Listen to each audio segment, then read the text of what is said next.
In the year 490 BC, the world trembled beneath the might of the Persian Empire. It was the greatest empire humanity had ever seen, stretching across 3 continents, binding together countless nations, tongues, and traditions under the rule of one king. From the deserts of Egypt to the mountains of Anatolia, from the valleys of Mesopotamia to the borders of India, Persia's shadow loomed long and unchallenged. Its capital cities, Susa and Persepolis, glittered with wealth beyond imagining. Gold flowed from every corner of the empire, spices and silks filled its markets, and its kings sat upon thrones that seemed almost divine. The Persians called their ruler the King of Kings, and indeed, in those days, no one dared question the title. But across the narrow Aegean Sea lay a very different world, the fractured city-states of Greece. Here were Athens, Sparta, Corinth, Thebes, each proud, each fiercely independent, and each suspicious of the other. They fought endless wars among themselves, clashing over land, trade, and honor. To Persia, these Greeks looked like ants quarreling in the dust. Conquering them, the Persians believed, would be effortless. And so the great king Darius I sent his armies westward. Wave after wave of Persian soldiers landed on Greek shores, their banners glittering, their spears like forests of iron. They marched through villages, burning and looting as they went. They smashed statues of Greek gods, tore down temples, and mocked the very faith of the people. To the proud Greeks, this was not just defeat, it was humiliation. The memory of that humiliation cut deep. Parents told their children the stories, filling their young hearts with bitterness. Little boys grew up swearing that one day they would have their revenge. And from this fire of anger, from this unhealed wound, destiny would one day raise a champion. That champion was Alexander. The year was 356 BC. In the Macedonian city of Pella, a child was born to King Philip II and Queen Olympias.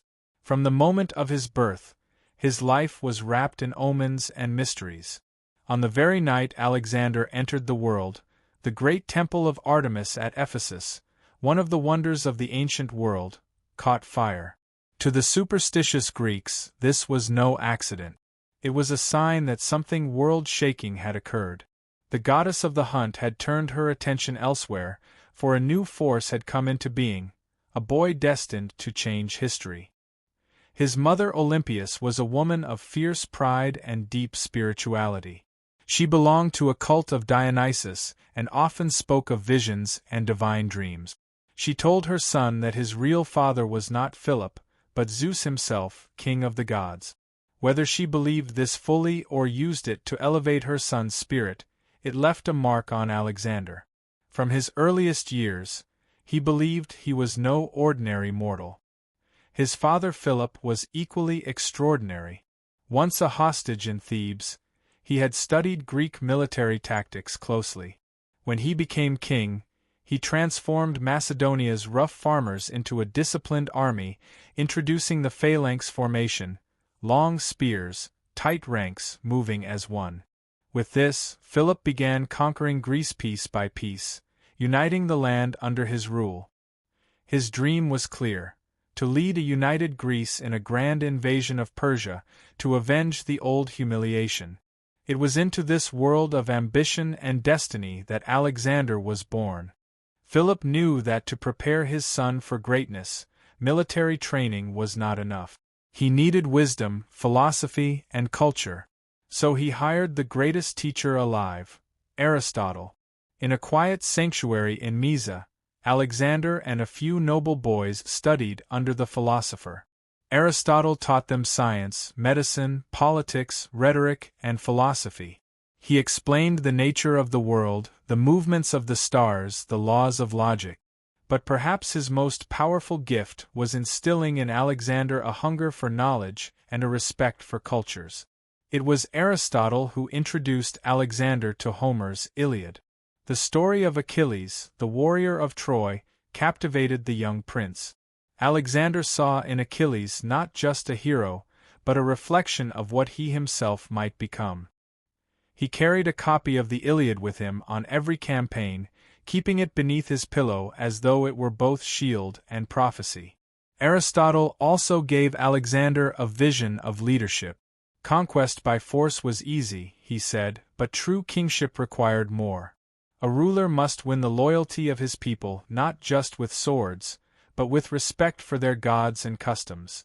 These lessons would stay with Alexander and later shape the way he governed his vast empire.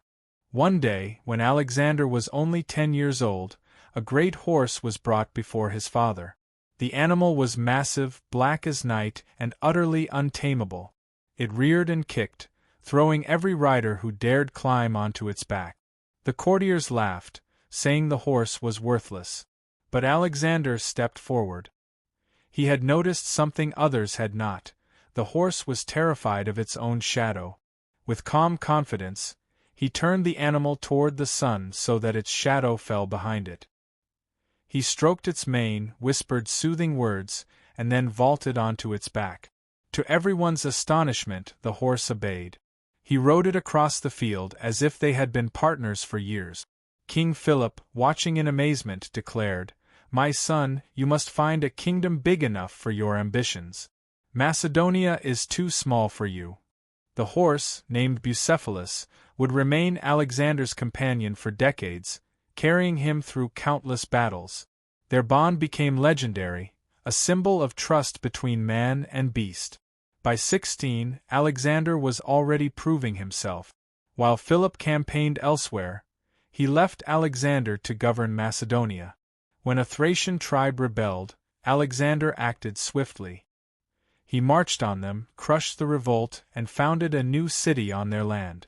He named it Alexandropolis, the first city to carry his name, but by no means the last. At 18, Alexander fought beside his father in the Great Battle of Chaeronea, where Macedonia faced the combined forces of Athens and Thebes. Philip commanded one wing, Alexander the other. In the heat of battle, Alexander led a devastating cavalry charge that broke the enemy's elite sacred band, warriors once thought invincible. Victory was complete. The Greeks were forced to submit to Macedonian rule. That day, the world glimpsed the fire of greatness. Alexander was not just a prince. He was a warrior destined to surpass his father. Yet life at Philip's court was filled with intrigue. Philip had many wives and many rivals. Olympias feared that Alexander's position as heir might be threatened. At one wedding banquet, a drunken insult was hurled at Alexander, questioning his legitimacy. Furious, Alexander shouted back, and Philip, enraged, drew his sword on his own son. But the king stumbled, too drunk to strike. It was a scene of both danger and prophecy. Father and son were divided, and destiny was preparing to intervene. In 336 BC, as Philip celebrated his new marriage and prepared for a campaign against Persia, he was assassinated in the theater. His killer was one of his own bodyguards, though whispers of conspiracy pointed to rivals, even to Olympias herself. Whatever the truth, the result was clear. The crown now passed to 20-year-old Alexander. At first, few believed Alexander could hold the throne. He was young, untested, and surrounded by enemies. Rival claimants rose within Macedonia. Thebes and Athens sensed an opportunity to break free. Even Persia watched, ready to exploit the chaos. But Alexander struck with the speed of lightning. He crushed rivals at home, secured his throne, and marched south into Greece. When Thebes rebelled, he stormed the city and destroyed it utterly. Only the house of the poet Pindar was spared, a gesture that showed both ruthlessness and respect for culture. The destruction of Thebes shocked all of Greece into submission. None doubted Alexander again. Now the path lay open. His father's dream had become his own. The invasion of Persia would begin, and this time, it would not end until the greatest empire in the world lay in ruins. In the spring of 334 BC, Alexander gathered his army, around 40,000 men, small compared to the millions Persia could raise, but hardened, disciplined, and fiercely loyal. He led them across the narrow strait known as the Hellespont, stepping into Asia for the first time. Before setting foot on Persian soil, Alexander performed a ritual.